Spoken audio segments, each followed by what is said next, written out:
This is Dave. My wife's father introduced the man at Christmas dinner. He'll be perfect for my daughter after the divorce. I buttered my roll calmly. How nice.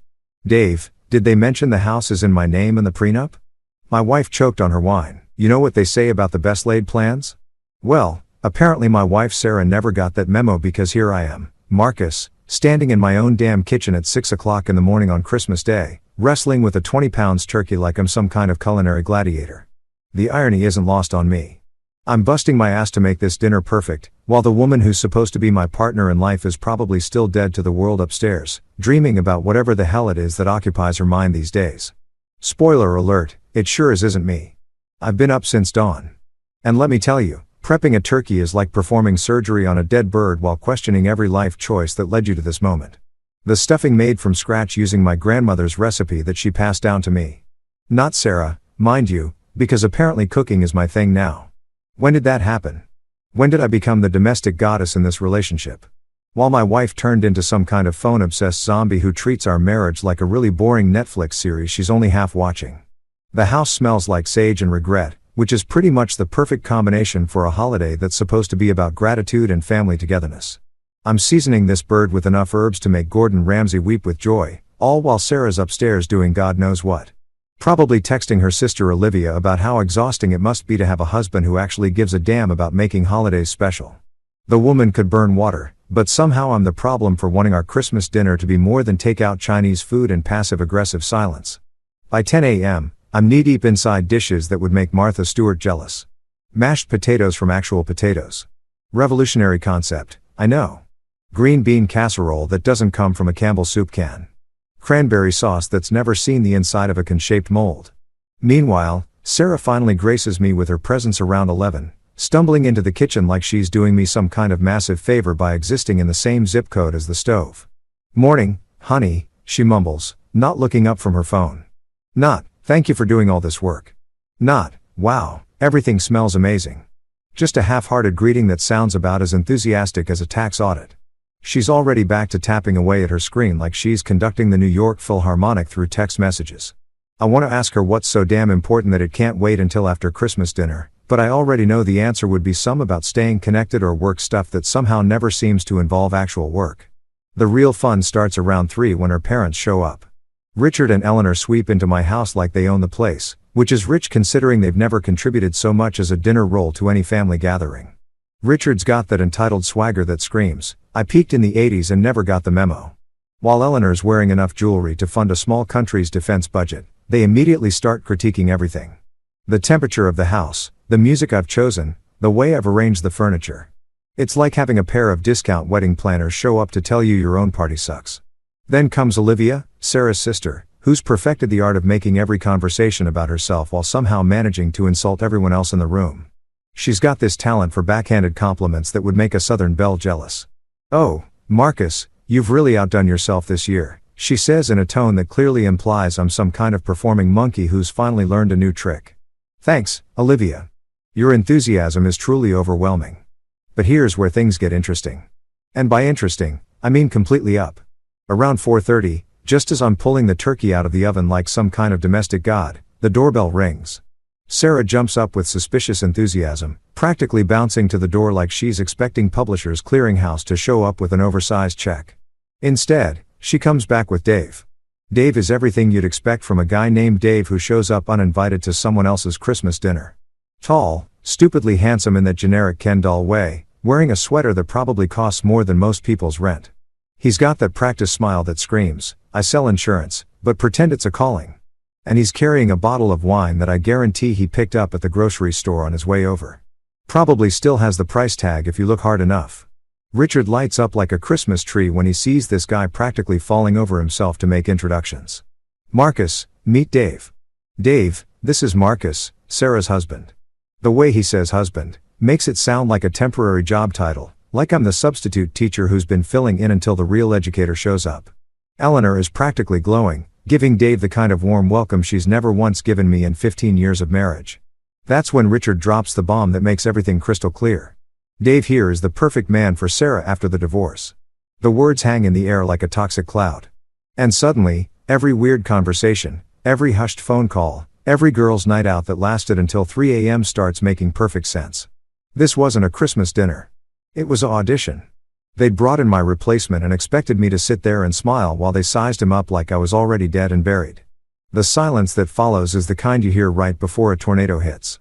Dave's standing there looking like he'd rather be literally anywhere else on earth, including a root canal appointment or a timeshare presentation. Sarah's gone whiter than the damn tablecloth. And for once in her life, she's not looking at her phone. Even Olivia's managed to shut her mouth, which might be the first Christmas miracle of the day. So, what do? I butter my roll slowly, deliberately, like I'm performing some kind of sacred ritual. The butter melts perfectly across the warm bread, and I take my sweet time spreading it to every corner.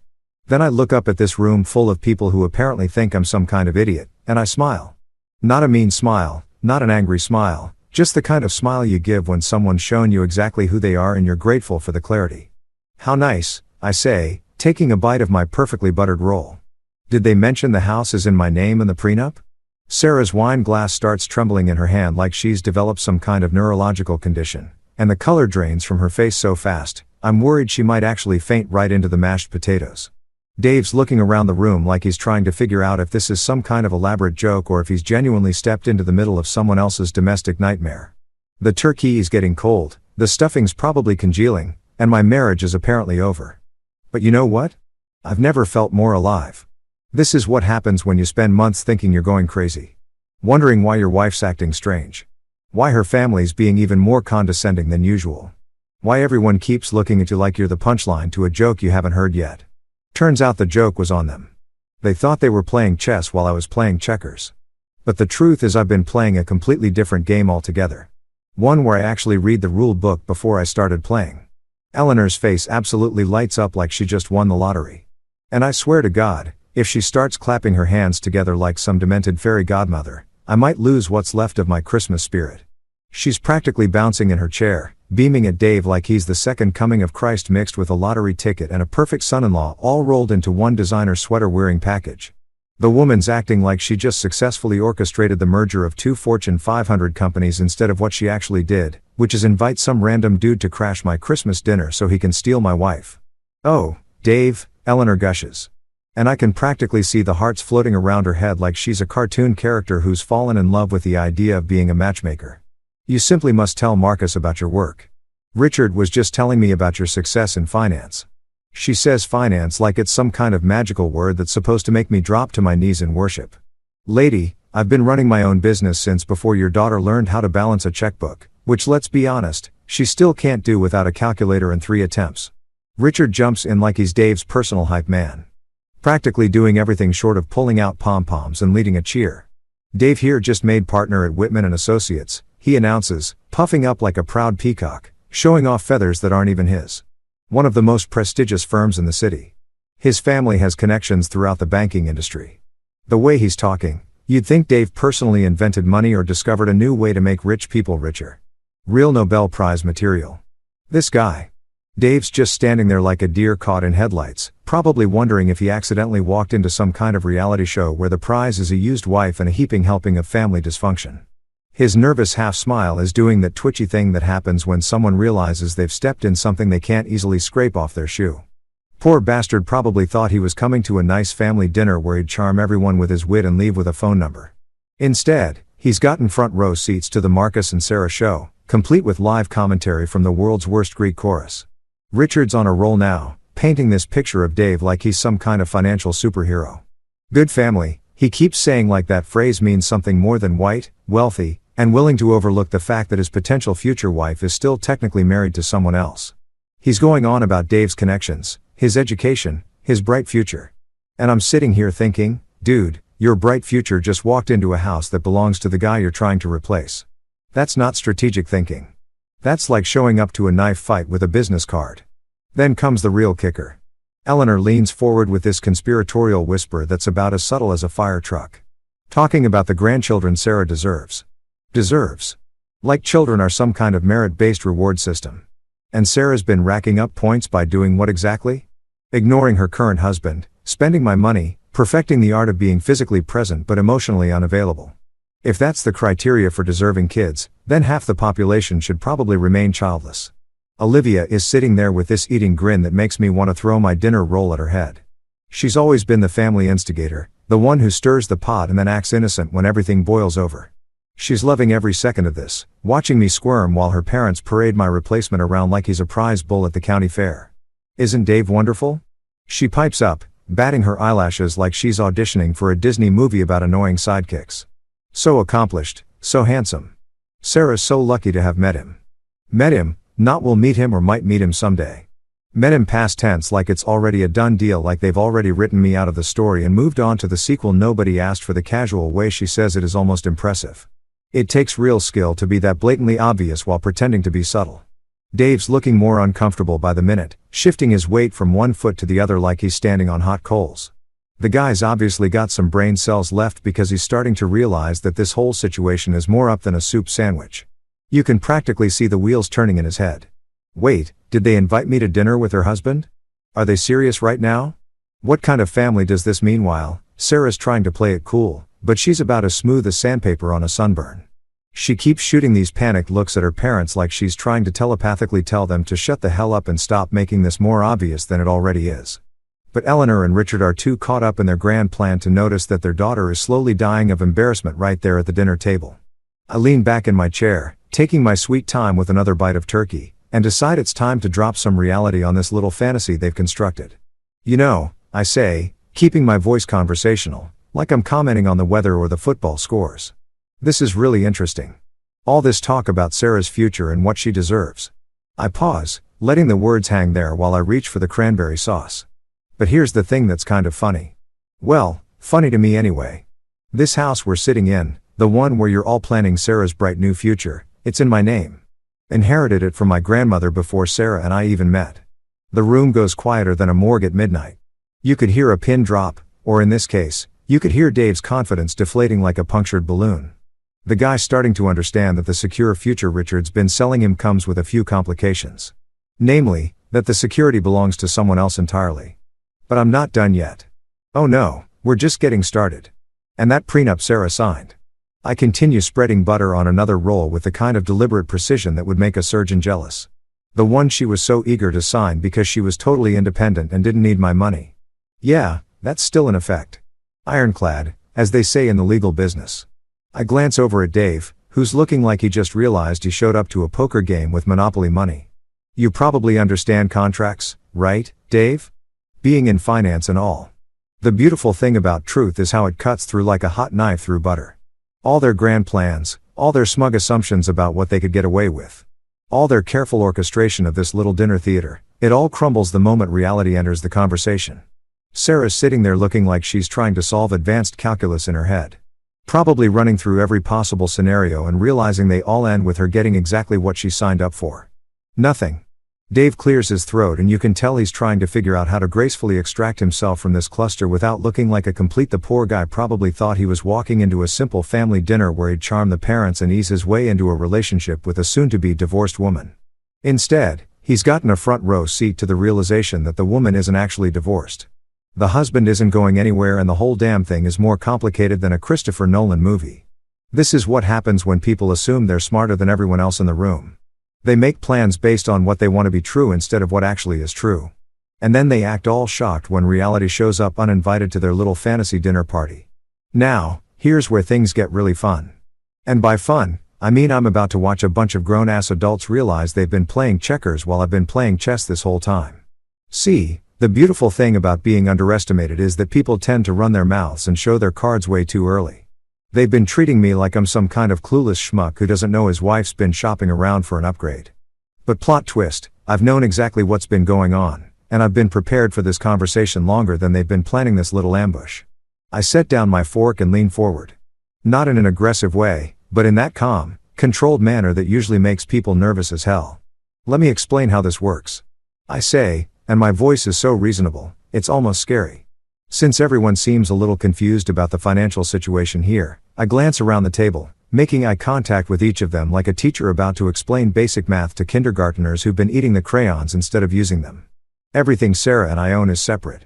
I continue taking another sip of wine like I'm discussing the weather forecast instead of dismantling their entire plan.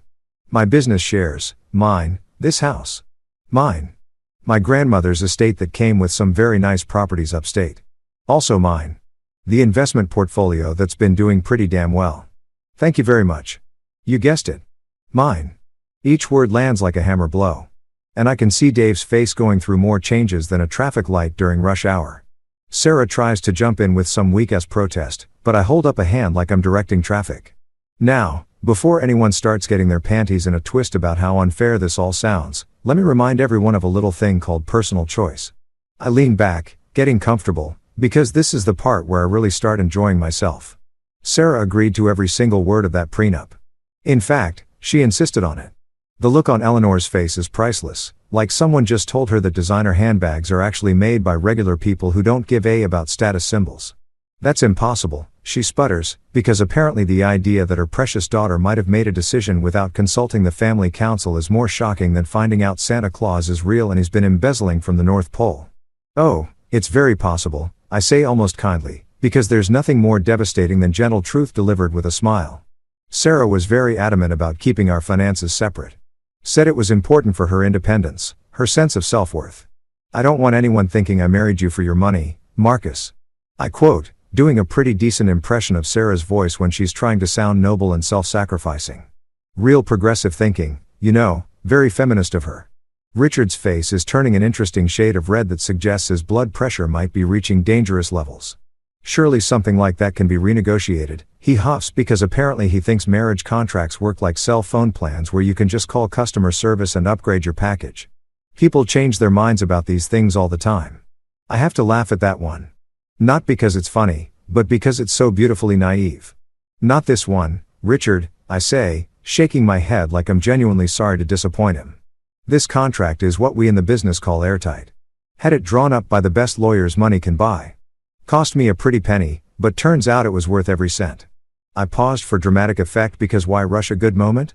Funny thing about really good lawyers, they think of everything. Every loophole, every possible angle, every way someone might try to weasel out of what they signed. Dave's starting to look like he's doing complex math in his head, probably calculating exactly how much this whole situation is going to cost him in terms of emotional investment versus actual return. The guy's in finance, so he understands risk assessment. And right about now, he's realizing he's looking at a high-risk, low-reward scenario that any smart investor would run away from screaming. Olivia decides this is her moment to shine because she's never met an awkward situation she couldn't make worse. You're being cruel, Marcus, she says, putting on that sanctimonious tone she reserves for moments when she wants to sound morally superior while being a complete. Marriages are about compromise, about working together. You're absolutely right, Olivia. I agree, nodding like she's just shared the wisdom of the ages. Marriages are about working together. Which is why it's so interesting that Sarah worked together with all of you to plan this little dinner party without working with me on I don't know, the minor detail of inviting her potential replacement to our house. I take another bite of turkey, chewing thoughtfully, but hey, I'm sure it just slipped her mind. You know how busy she gets with all that texting. Sarah finally finds her voice, though it comes out about as strong as watered-down coffee. Marcus, you're making this sound worse than it is, she says, trying to laugh it off, but the laugh sounds like it's been strangled halfway out of her throat. Dave's just a friend. A family friend. A family friend, I repeat, nodding sagely. Right. The kind of family friend who gets introduced as the perfect man for Sarah after the divorce by her father. That's some friendship, Sarah. Really deep stuff. I turn to Dave, who's looking like he'd rather be getting a root canal from a blindfolded dentist. Dave, buddy, did you know you were just a friend? Because the way Richard introduced you made it sound like you were auditioning for a very specific role in Sarah's post-divorce life. Dave opens his mouth, probably to say something diplomatic and lawyer. Why, but nothing comes out. Smart man. Sometimes silence is the best policy when you're standing in the middle of someone else's marriage exploding in real time. Richard's getting that particular shade of purple that suggests he's either about to have a stroke or start yelling, possibly both. Now see here, Marcus, he begins because apparently he thinks this is some kind of business negotiation where he can intimidate me into accepting whatever deal they've cooked up. There's no need to be difficult about this. We're all adults here. You're absolutely right, Richard. I agree. Raising my wine glass in a mock toast. We are all adults, which is why I'm sure everyone will understand when I point out that adults are responsible for the consequences of their choices. I take a sip, savoring both the wine and the moment. And Sarah made her choices very clear when she signed that prenup. Very adult of her. Really, very responsible. The thing about Eleanor is that she's spent so many years manipulating situations from behind the scenes that she's forgotten how to handle it when someone refuses to play by her rules. She's used to people folding when she applies pressure, used to getting her way through sheer force of entitled personality. But here's the thing about being genuinely prepared for a situation. It makes you bulletproof against other people's "this is preposterous." Eleanor declares like she's the Queen of England. And I've just suggested we start serving tea in coffee mugs. Sarah deserves better than this. She deserves a man who appreciates her, who can provide for her properly. The implication being, of course, that I'm neither appreciative nor capable of provision, which is rich coming from a woman whose idea of contribution to society is organizing charity galas where other people donate money so she can take credit for the fundraising. Better than what exactly? I ask, genuinely curious. Better than a husband who spent all day cooking Christmas dinner while she texted on her phone? Better than someone who owns his house outright and runs a successful business? Better than a guy who's never once asked her to contribute financially to anything because he actually can provide for his family? I'm warming up now because this is where years of biting my tongue finally pay off. Or do you mean better than someone who's actually legally married to her and has no intention of going anywhere? Dave clears his throat, and when he speaks his voice has lost about 90% of its earlier confidence. I think there might be some confusion here, he says, which is like saying the Titanic had some minor navigation issues. I was told that Sarah was that the situation was. He trails off, probably realizing that finishing that sentence means admitting he knowingly came to hit on someone else's wife. The situation is exactly what it looks like, I tell him. And I actually feel a little bad for the guy. Not bad enough to let him off the hook, but bad enough to give him an out. You walked into a marriage that's having some communication issues. Sarah's family seems to think she's available for upgrades, but legally speaking, she's still very much taken. I pause, watching him process this information. Now, you seem like a smart guy, Dave. Smart enough to recognize when you've accidentally stepped into someone else's mess. The beautiful thing about this whole situation is watching everyone's carefully constructed fantasy crumble in real time.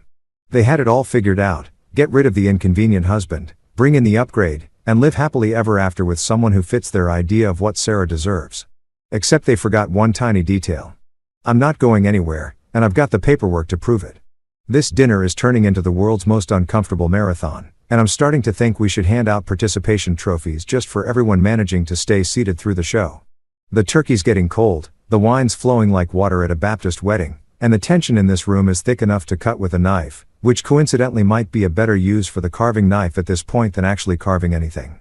Richard, bless his delusional little heart, decides that the solution to this awkward situation is to double down on his Dave sales pitch like he's trying to move a used car with a sketchy transmission. He starts going on about Dave's career trajectory, his family connections, his goddamn golf handicap, because apparently that's what makes a man worthy of stealing someone else's wife. Dave comes from excellent stock. Richard announces like we're breeding Rache horses instead of talking about human beings. His father owns 3 car dealerships and his mother sits on the board of the country club. Holy stop the presses, everyone. Dave's mom is on a country club board. Alert the media. Call the Pope. This changes everything.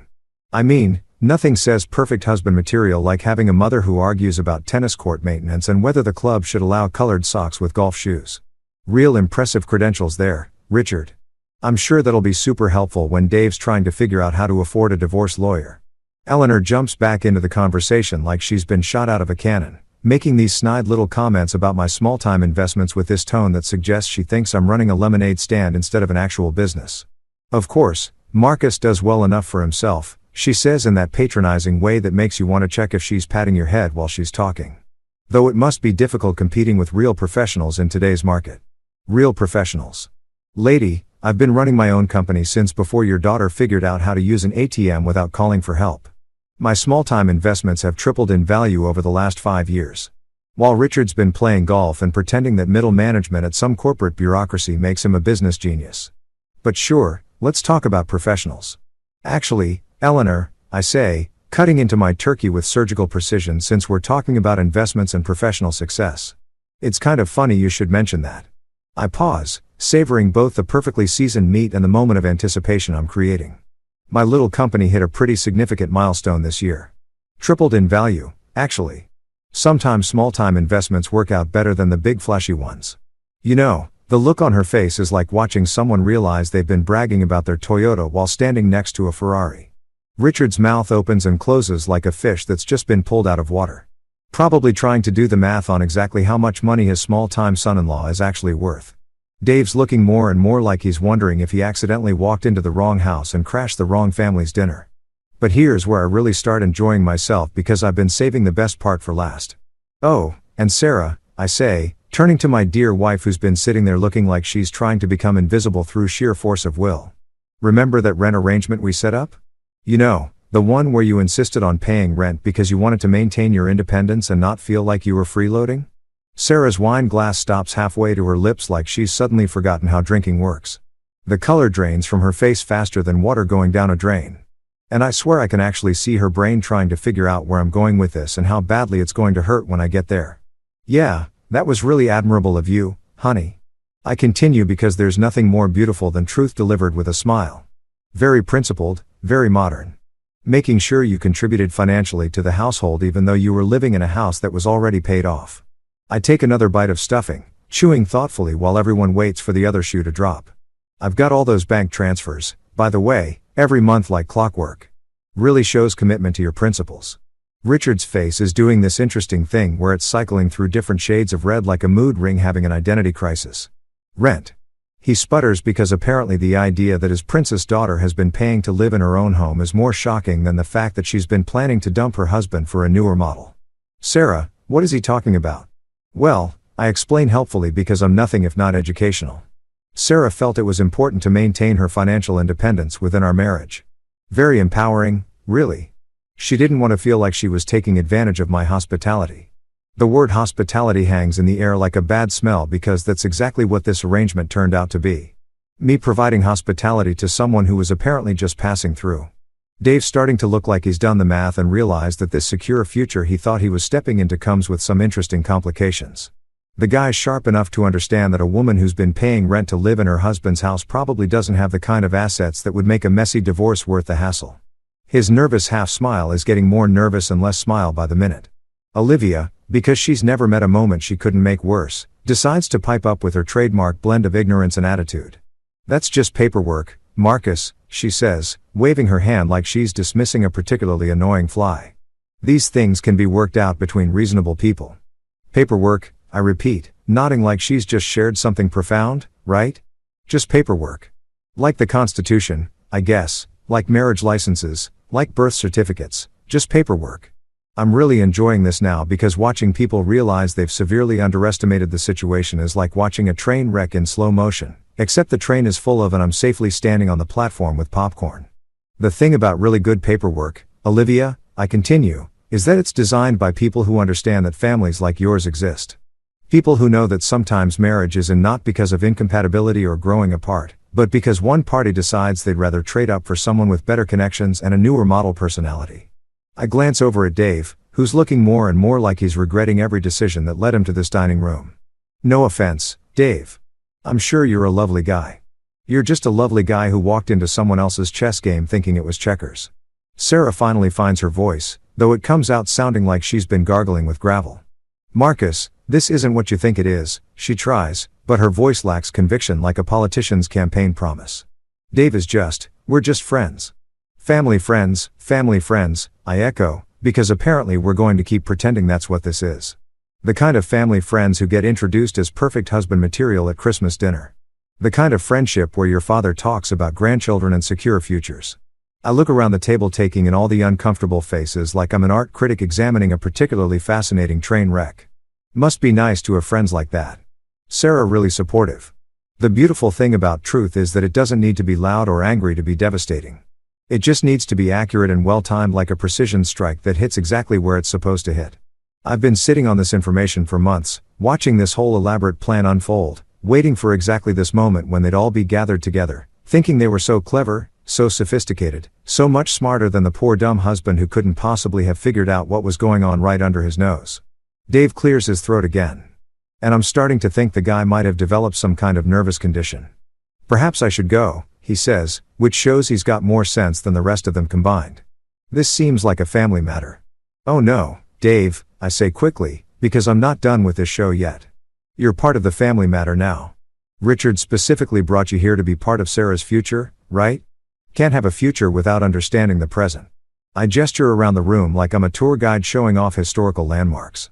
Welcome to the present, buddy. Hope you brought comfortable shoes because it's going to be a long walk. You know what they say about keeping your friends close and your enemies closer? Well, turns out when your wife becomes your enemy, she gets real careless about covering her tracks. I'm talking sloppy amateur hour. Did you even try to hide this levels of careless? It's almost insulting. Really? Like she thought I was so checked out of our marriage that I wouldn't notice her building an entire secret life right under my nose. Sorry to disappoint you, sweetheart, but I've been paying attention to everything, and what I found is more entertaining than a reality TV show and twice as pathetic. I lean back in my chair, getting comfortable, because this is where things get really interesting. The turkey is officially cold now, but who gives a about dinner when you're about to serve up the main course of truth with a side of, oh, we're screwed. I take a slow sip of wine, letting the silence stretch just long enough to make everyone squirm like they're sitting on thumbtacks. Since we're all being so honest and open about Sarah's future, I begin, my voice calm as a lake on a windless day. I figured this might be a good time to share some interesting discoveries I've made recently. I pause, watching Sarah's face cycle through more emotions than a soap opera actress having a breakdown. See, the funny thing about being married to someone for 15 years is that you tend to notice when their routine changes. Little things, you know, new habits, different schedules, mysterious phone calls. Sarah's hand is gripping her wine glass so tight, I'm genuinely concerned she might shatter it and need medical attention. Marcus, what are you talking about? She asks, but her voice has that high-pitched quality that screams guilty as charged and desperately hoping no one notices. Well, for starters, I say cutting another piece of turkey with deliberate precision. There's that new bank account you opened 3 months ago. The one at First National. You know, the bank where you definitely don't do any other banking, which makes it a real interesting choice for your what did you call it when you thought I wasn't listening. Your emergency fund. The silence that follows could power a small city. Sarah's mouth opens and closes like she's trying to catch flies. While Eleanor and Richard exchange the kind of look that says they're realizing their daughter is about as subtle as a marching band. Dave's looking around the room like he's trying to figure out if there's a hidden camera somewhere. And this is all some elaborate prank. Now, I didn't go snooping. I continue because honesty is important even when you're destroying someone's life. Sarah left her laptop open on the kitchen counter last Tuesday morning. You know how it is when you're rushing out to meet friends. I let that word hang in the air like a bad fart. And there it was, right on the screen. Online banking, brand new account with some very interesting deposit patterns. Richard's starting to look like he's going to stroke out, which would actually improve the dinner conversation significantly. What deposits? He demands because apparently he's finally catching on that his precious daughter might not be the innocent victim they've all been treating her like. Oh, just the usual stuff, I say casually, like we're discussing grocery shopping instead of financial fraud. You know, transfers from her regular account. Small amounts, nothing too obvious, very careful, very methodical. The kind of thing someone does when they're planning ahead for a big life change. I take another sip of wine, savoring both the vintage and the moment. Real smart, actually. If you're going to plan a divorce, might as well make sure you've got some cash stashed away first. But here's where it gets really fun, because that secret bank account is just the appetizer. The main course is those hotel charges I mentioned. And boy oh boy, are they a doozy. Speaking of interesting patterns, I continue.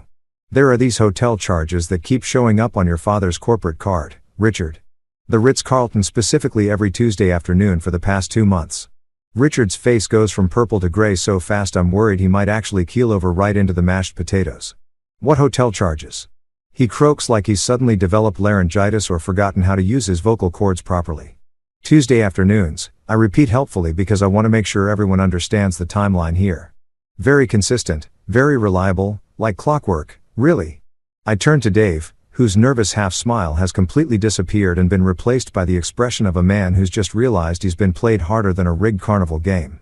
Dave, buddy, you wouldn't happen to remember where you were on Tuesday afternoons for the past couple months, would you?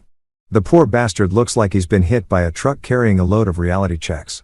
His eyes dart to Sarah, who's gone so pale she looks like she might need emergency medical attention.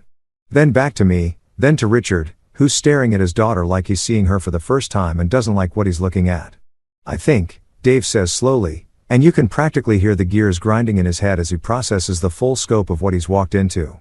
There might have been some miscommunication about the nature of the situation here. Oh, there's been plenty of communication, I assure him, because I'm nothing if not helpful. Just not the kind that involves honesty or respect or basic human decency. I reach into my jacket pocket and pull out my phone, holding it up like I'm about to take a selfie with the world's most dysfunctional family. See, the thing about modern technology is that it makes everything so convenient. Like recording conversations, for instance, the temperature in the room drops about 40 degrees and I swear I can hear Eleanor's jewelry rattling from how hard she's shaking. Recording. She whispers like I just told her I've been keeping body parts in the freezer. 6 months worth. I confirm cheerfully because there's nothing like being thorough when you're documenting your own marriage falling apart. You'd be amazed what people say when they think they're having private conversations. Really enlightening stuff. Very educational. I scroll through my phone like I'm checking my email instead of holding evidence that could blow up their entire world. Amazing sound quality these days. Crystal clear. Really? You can hear every word, every plan, every little detail about how you were going to handle the Marcus problem. Sarah finally finds her voice, though it sounds like it's been put through a blender. You recorded us? She asks like, I'm the one who's been behaving badly here. That's illegal. Actually, sweetheart, I correct her gently because education is important in this state as long as one party consents to the recording. And since I was usually one of the parties in these conversations, that would be me. It's perfectly legal. Amazing what you learn when you actually read the law instead of just assuming you know how it works. Dave's face has gone through more changes than a traffic light during rush hour. The guy's obviously smart enough to understand that he's not just walked into a messy marriage. He's walked into an evidence locker. All those Tuesday afternoon business meetings at the Ritz. All those careful conversations about Sarah's future. All those plans about how to handle the inconvenient husband who owned everything they wanted, all recorded, all documented, all ready to be played back in crystal clear digital audio for anyone who wants to hear exactly how this whole thing was planned from the beginning. Now, I continue because I'm really hitting my stride here. I want everyone to understand that I'm not angry about this. I'm actually kind of impressed by the coordination involved. Getting Dave lined up as a replacement, figuring out the timing, making sure everyone was on board with the plan.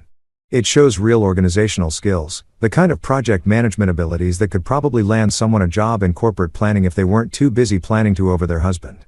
Eleanor tries to recover, putting on that imperious tone she uses when she wants to sound like the voice of moral authority. This is outrageous, Marcus. How dare you spy on your own family? Spy? I laugh and it's a genuine laugh because that's actually funny.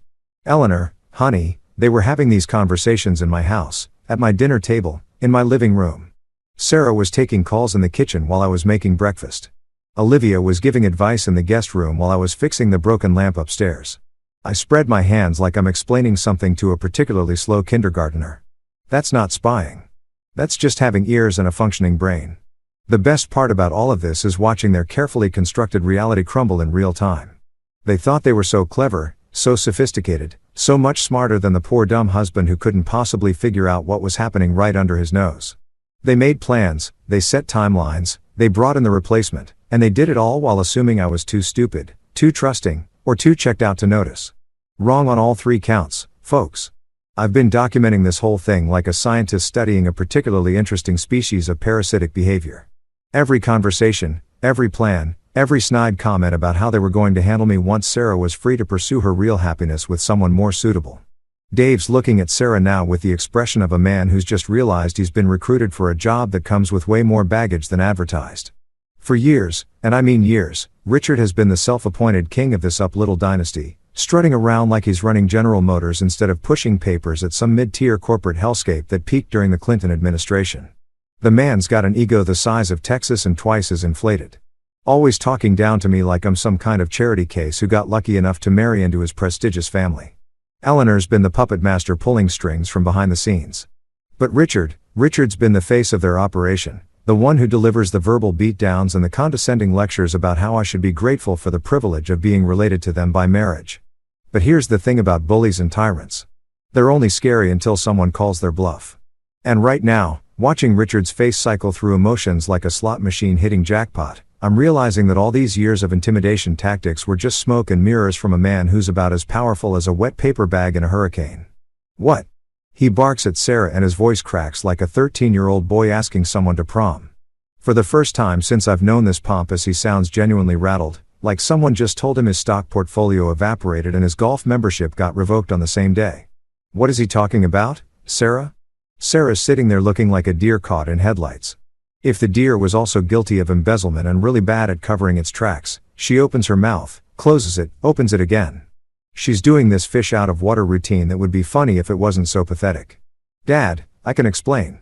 She starts, but her voice is all the conviction of a politician promising to lower taxes. Those hotel charges, I continue helpfully because I'm nothing if not educational at the Ritz-Carlton Tuesday afternoons like clockwork. Always charged to your corporate card, Richard. Always the same room rate. Always the same time slot. I'm really enjoying this now. Watching the dominoes fall in slow motion. Must be some pretty important business meetings to justify the presidential suite every week. Richard's face goes from red to purple to a shade of gray that suggests his cardiovascular system might be filing a formal complaint. The man looks like he's trying to do advanced calculus while someone's hitting him with a baseball bat, processing information that's apparently rewriting everything he thought he knew about his precious daughter's activities. Presidential suite, he repeats, and his voice sounds like it's coming from somewhere deep underground. Sarah, what the hell is he talking about? Dave's backing toward the door now, like the house is on fire, and he's suddenly remembered he left the stove on at home. Smart man. The guy's probably calculating the fastest route to his car and wondering if he can make it to the driveway before this whole situation explodes into something that might require witness protection. Well, I explain, pulling out my phone and scrolling through what I like to call my evidence collection. Those Tuesday afternoon reservations weren't for business meetings. Richard, unless Dave here has started a new consulting firm that specializes in, what would you call it, Sarah? Interior decorating, relationship counseling. I look up from my phone with the kind of innocent expression that fools absolutely nobody. Or maybe it was market research. Yeah, that sounds professional. Eleanor tries to jump in with some damage control because she spent so many years managing the family's image that she probably thinks she can spin this into something wholesome.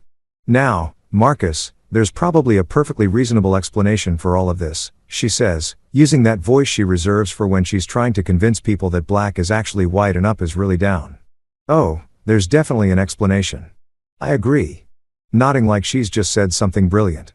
See, I had a really interesting conversation with a compliance officer at Richard's firm last week.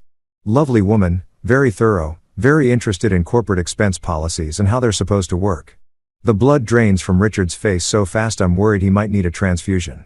Turns out they take a pretty dim view of personal expenses being charged to company accounts. Who knew? The beautiful thing about Richard is that he spent so many years being the big shot, the intimidator, the guy who makes everyone else feel small. That he's never developed any kind of defense against someone who actually fights back. He's like a boxer who's only ever sparred with punching bags, suddenly finding himself in the ring with someone who hits back twice as hard. You did what? He roars. And for a second, I think he might actually launch himself across the table like some kind of demented holiday missile. You call my office. You spoke to compliance. Well, Richard, I say, spreading my hands like I'm the most reasonable person in the world. I was concerned about potential fraud. You know, misuse of corporate funds, falsifying expense reports, that kind of thing. Just being a good citizen, really, looking out for the integrity of American business. I take another bite of turkey, chewing thoughtfully while he processes the full implications of what I've just told him. They were very grateful for the information, said they've been looking into some irregularities in your expense reports. Anyway, Dave's practically pressed against the wall now, looking like he's trying to melt into the wallpaper. The poor guy came here thinking he was going to have a nice dinner and maybe get a phone number, and instead he's gotten a front row seat to white-collar crime confession hour. He's probably wondering if there's some kind of statute of limitations on being an accessory to whatever the hell this family has been up to.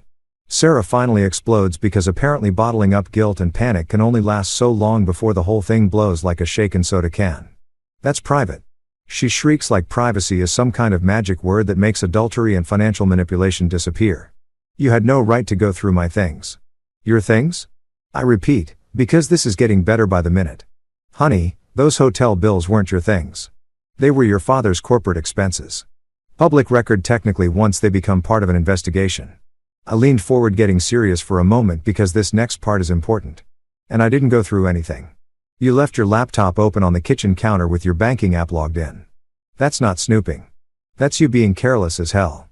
The table erupts like Mount Vesuvius having a bad day. Eleanor's shrieking about invasion of privacy. Sarah's crying about trust and betrayal, which is rich coming from someone who's been planning to trade me in for a newer model. And Olivia is doing her usual routine of making everything worse by adding her own brand of helpful commentary. But Richard's gone completely silent, staring at his daughter like he's seeing her for the first time and realizing she's not the person he thought she was. The man who spent years acting like he's the smartest guy in every room is finally doing the math and understanding that his daughter's stupidity might have just torpedoed his entire career. Jesus Christ, Sarah, he finally whispers. And his voice sounds like it's coming from the bottom of a very deep well. Do you have any idea what you've done? Do you understand what this means? It means, I say helpfully, because I'm all about education, that those Tuesday afternoon business meetings are about to become very interesting reading for some federal investigators who specialize in corporate fraud. It means your expense account is going to get more scrutiny than a presidential candidate's tax returns. And it means Dave here probably wants to be anywhere else on earth right about now. Dave nods so vigorously, I'm worried his head might fall off. I should definitely go, he says, edging toward the door like the house is full of poisonous gas. This is clearly a family matter that needs to be resolved privately. Oh no, Dave, I say, because I'm not quite done with this performance yet. You're part of the family matter now. Richard specifically recruited you to be Sarah's post-divorce upgrade. Remember? Can't back out now just because the job description turned out to be a little more complicated than advertised. The thing about truth is that it's like a virus. Once it gets loose, it spreads everywhere, infecting every lie and half-truth until the whole construction collapses under its own weight. They thought they had everything figured out. Thought they could orchestrate my exit from Sarah's life, like some kind of corporate restructuring, where the inconvenient husband gets downsized and replaced with someone more suitable to their social aspirations. Instead, they've created a situation where Richard's career might be over. Sarah's future is looking significantly less secure than they planned, and Dave's wondering if he can somehow travel back in time and unaccept this dinner invitation. Eleanor completely loses her mind. And I mean completely. She starts screaming about legacy like she's some kind of deposed European royalty instead of a middle-class woman from Ohio whose biggest claim to fame is organizing charity events where other people donate money so she can take credit for being philanthropic. This family has a reputation. She shrieks, gesturing wildly like she's conducting an orchestra of invisible violins. We have standing in this community. We have a legacy to protect. Legacy, Jesus Christ. The woman talks about legacy like they're the Kennedys or the Rockefellers instead of a family whose greatest achievement is Richard managing not to get fired from his middle management position for the past 20 years. What legacy exactly? The legacy of looking down on people who actually work for a living. The legacy of manipulating situations to get what they want regardless of who gets hurt. The legacy of raising a daughter who thinks marriage is just a practice round before she finds someone better. What legacy? I ask, genuinely curious, because I'd love to hear her explain exactly what noble family tradition I'm supposedly destroying by pointing out that her daughter's a cheating fraud and her husband's a corporate criminal. The legacy of entitlement, the legacy of thinking rules don't apply to you, or are we talking about the legacy of spending other people's money while pretending you earned it? Sarah's crying now. Real tears streaming down her face like someone just told her that designer handbags cause cancer. And Starbucks is closing forever. I deserve more respect than this, she wails, which is absolutely hilarious coming from someone who's been lying to my face for months while planning my replacement behind my back. I deserve a man who appreciates me. Appreciates her. That's rich. I've been appreciating her lying ass for 15 years, cooking her dinner, paying for her lifestyle, listening to her complain about everything from the weather to the way I breathe while sleeping. I've appreciated her so much that I let her turn our marriage into a hotel where she gets to live rentrée while treating me like the help. But apparently appreciation means something different in Sarah's dictionary. Probably involves being wealthy enough to not notice when she's robbing you blind. Olivia, because she's never met a bad situation she couldn't make worse, decides this is her moment to really shine. She jumps in with both feet like she's diving into a pool of toxic waste. Pointing her finger at me like I'm the villain in this little soap opera. You're ungrateful, Marcus, she declares, putting on that righteous indignation act that she's perfected over years of being a professional victim. After everything this family has done for you, everything they've done for me. I have to laugh at that one. A real belly laugh that probably sounds a little unhinged, but feels absolutely fantastic. Everything you've done for me, I repeat, wiping my eyes because that's genuinely funny. Like what exactly? Treating me like hired help at family gatherings? Making snide comments about my work? Constantly suggesting that Sarah could do better? Or are you talking about the more recent stuff like planning my divorce without bothering to tell me about it? Dave's edging toward the door like the house is about to explode, which let's be honest, it kind of is. The guy keeps muttering about not knowing what he'd stepped into, which shows he's got more sense than the rest of them combined. I had no idea. He keeps saying like he's trying to convince himself as much as anyone else. Nobody told me. I wouldn't have. This is not what I signed up for. Smart man. Get out while you can, Dave. This ship isn't just sinking. It's being torpedoed from the inside by people too stupid to realize they're below the water line. Let him run. I say, not even trying to stop Dave as he fumbles for the door handle like it's the escape hatch on a crashing airplane. This isn't his battle anyway. Poor guy thought he was getting recruited for a simple husband replacement job. Nobody told him it came with potential federal charges and a front row seat to a family meltdown. Richard's finally starting to understand the full scope of what his precious daughter has done to his life. The man sitting there staring at Sarah like she just told him she's been selling state secrets to foreign governments for fun and profit. "Sarah," he says, and his voice sounds like it's coming from the bottom of a very deep, very dark hole. "Do you understand what you've done to me? To my career, to everything I've worked for? I was thinking about my future." Sarah screams back because apparently destroying other people's lives is totally justified if you frame it as self-improvement. "About what I deserve, about being happy." Happy? I'm used cutting another piece of turkey that's now officially colder than Richard's chances of keeping his job. "That's interesting, Sarah. Were you happy when you were signing that prenup? Were you happy when you insisted on paying rent to maintain your independence? Were you happy when you were opening secret bank accounts and planning my replacement?"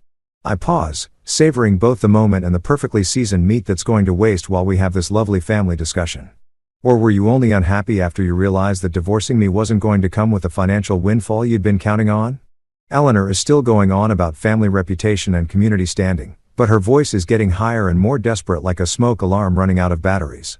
"People will talk. They'll say terrible things about us. Our name will be ruined." "Your name?" I say, and I can't keep the amusement out of my voice because this is actually hilarious. "Is about to be associated with corporate fraud and adultery.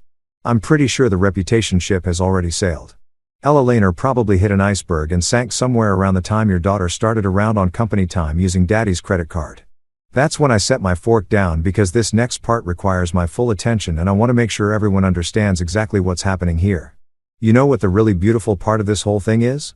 I ask, looking around the table at these people who thought they were so smart, so sophisticated, so much better than the guy they were planning to discard like yesterday's newspaper. "For years, you've all treated me like I was some kind of temporary inconvenience in Sarah's life. Like I was the practice husband, the starter marriage, the guy she settled for until something better came along. You made jokes about my work, my background, my family. You acted like I should be grateful for the privilege of being tolerated by your superior bloodline. I'm warming up now because this is years of suppressed frustration finally getting its moment in the spotlight. But here's the thing that's really funny. I continue and I can see Dave still hovering by the door like he's watching a car accident and can't look away. Your legacy, this reputation you're so worried about protecting, this family standing that supposedly means so much. It's all built on lies and weakness." Richard's mouth opens and closes like he's trying to argue. But what's he going to say? That he didn't know his corporate credit card was being used to fund his daughter's affair? That he had no idea his family was planning to commit fraud to get rid of an inconvenient son-in-law? That he's been talking about my financial situation while his own daughter was stealing from his company to pay for hotel rooms? "You want to know about legacy, Eleanor?" I ask, turning to the woman who's been acting like the queen mother of a dynasty that exists only in her own mind. "Your legacy is that you raised a daughter who thinks marriage is just a temporary arrangement until she finds someone richer.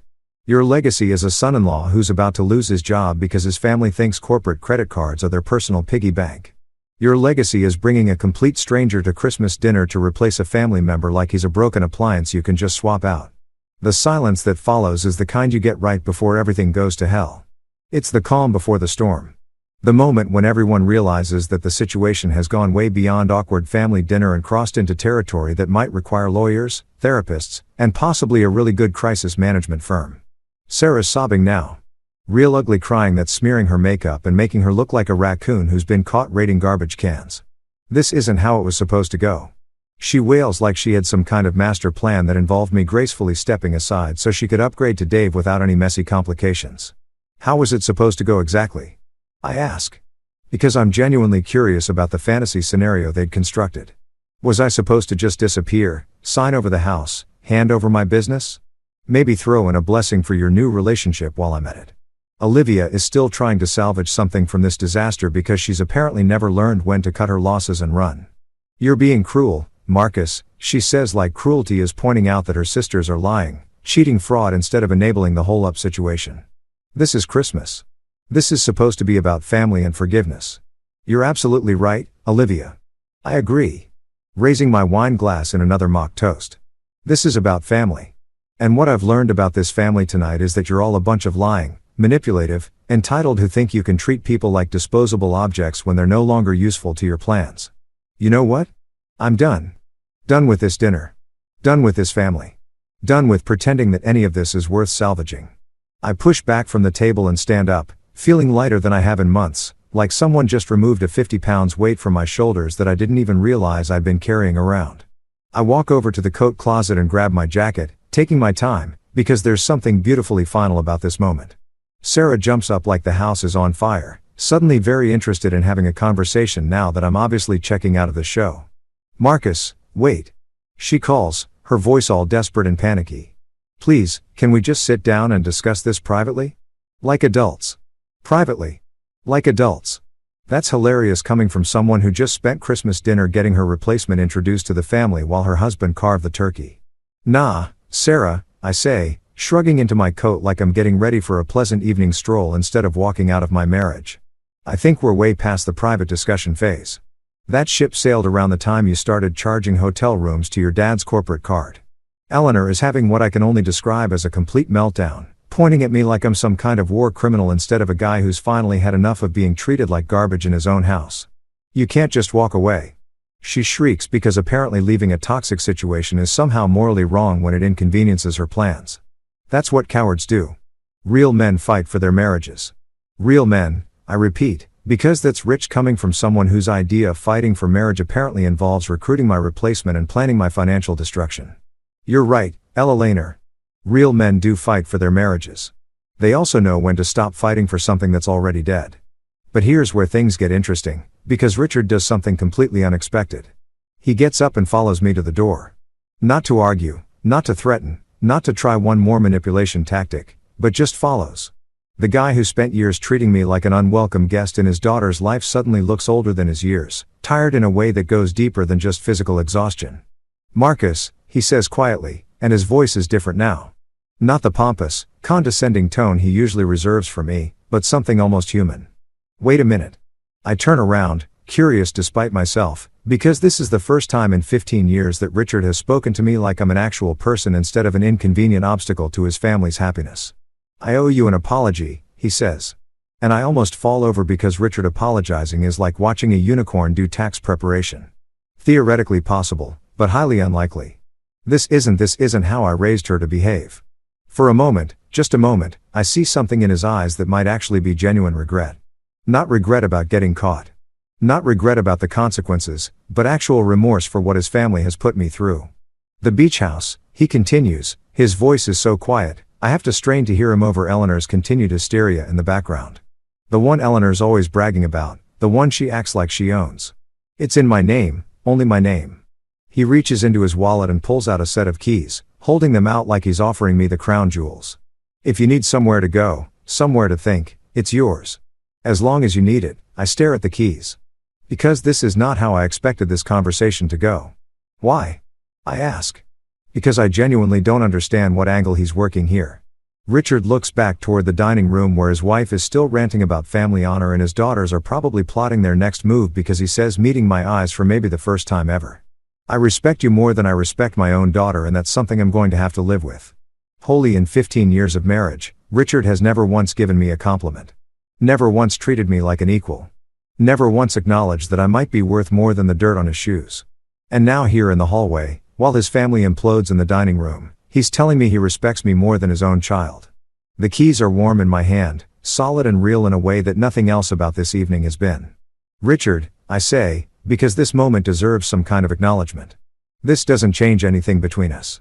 You know that, right? He nods, looking older than I've ever seen him look.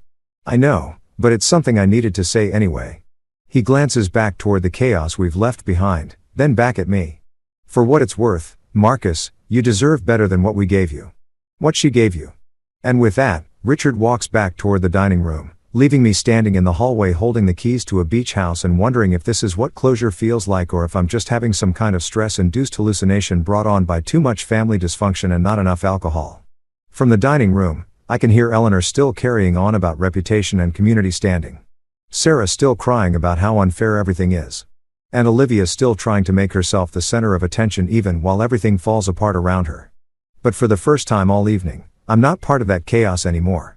I'm standing in my own hallway, in my own house, holding keys to a beach house that apparently belongs to me now, and feeling something I haven't felt in years. Peace, not happiness exactly, but the kind of calm that comes when you finally stop trying to fix something that was broken from the beginning and accept that some things are meant to end. The front door is right there, waiting for me like an old friend. All I have to do is turn the handle and walk through it. And this whole chapter of my life becomes history. No more family dinners where I'm the unwanted guest. No more holidays spent cooking for people who think I'm beneath them.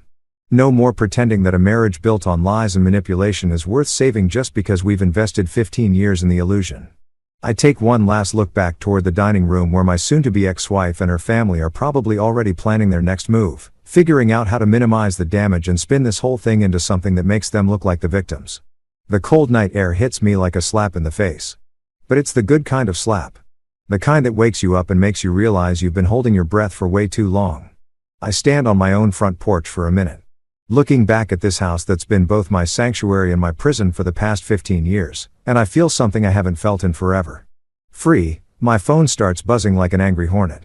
And I don't even have to look to know it's Sarah, Eleanor, probably Olivia, too. A whole chorus of damage control and desperate manipulation disguised as hurt feelings and righteous indignation. Delete, delete, delete. Amazing how satisfying it is to watch those messages disappear into digital oblivion where they belong instead of dealing with their I call Andrew, my lawyer. Yeah, it's Christmas Day. Yeah, he's probably sitting around his own dinner table with his own family. Hopefully one that doesn't require a team of federal investigators to sort out their holiday plans. But Andrew's been preparing for this call for months. Ever since I first started documenting Sarah's extracurricular activities and her family's delusions of grandeur. Merry Christmas, Andrew, I say when he picks up. And I can hear kids laughing in the background. The sound of a normal family having a normal holiday. Hope you're having a better evening than I am, Marcus. He sounds surprised but not shocked. We've been planning this conversation for a while now. Everything okay? Actually, everything's perfect. I tell him, and I mean it. I want to file the papers first thing Monday morning. All of them. Divorce, fraud report, the whole package we discussed. There's a pause. Then Andrew's voice comes back. All business. You sure about this? No going back once we start. Never been more sure of anything in my life. I say, climbing into my car and starting the engine. As I pull out of the driveway, Bing Crosby comes on the radio singing about dreaming of a white Christmas. And I turn it up loud enough to drown out any second thoughts I might have had. This isn't loss. This is liberation. The house is mine. My business is secure. And my future just became a hell of a lot brighter without Sarah's family dragging me down like anchors on a sinking ship. I drive away from that house, from that dinner, from that marriage. And for the first time in years, I'm actually looking forward to tomorrow. Freedom tastes better than any Christmas dinner ever could. By the time I pull into my driveway at my house that belongs to me and only me, I feel like I've just finished running a marathon and discovered I actually won the damn thing. The house is quiet, peaceful mind. No more Eleanor screeching about reputation. No more Richard acting like he's doing me favors by existing. No more Sarah treating our marriage like a stepping stone to something better. I pour myself 3 fingers of the good scotch, the 18-year-old Macallan I've been saving for a special occasion. Turns out the death of a shitty marriage is pretty special after all. I raise the glass to the empty room, to the silence, to the beautiful absence of people who've spent years making me feel like a stranger in my own life. Merry Christmas, Marcus. I say out loud. Because sometimes you've got to be your own cheerleader. Merry Christmas, freedom. The scotch burns just right. Going down, warm and smooth and expensive as hell. Richard's family can keep their delusions, their legacy, their carefully orchestrated replacement plans. Sarah can cling to Dave if the poor bastard's stupid enough to stick around after tonight's performance. Olivia can keep being a professional victim and Eleanor can drown in her need to control everything that moves. But me, I've got something better than all their schemes and manipulations combined. Independence. Real independence. Not the fake kind Sarah was always talking about while living in my house and spending my money. The kind of independence that comes with owning your own life, making your own choices, and not having to pretend that toxic people are worth keeping around just because you share DNA or wedding vows. This isn't the end of my story. It's the beginning. The beginning of mornings without passive-aggressive comments over coffee. The beginning of holidays that don't require a team of therapists to process. The beginning of a life where I don't have to constantly prove my worth to people who were never worthy of my time in the first place. I settle into my favorite chair, the one Sarah always complained was too comfortable and made the living room look too masculine. And I realized something that makes me smile for the first time all day. This wasn't the worst Christmas dinner ever. This was the best Christmas gift I've ever given myself. The gift of walking away. The gift of choosing myself over their dysfunction. The gift of finally understanding that sometimes the best thing you can do for yourself is stop fighting for people who are never fighting for you. Merry Christmas to me.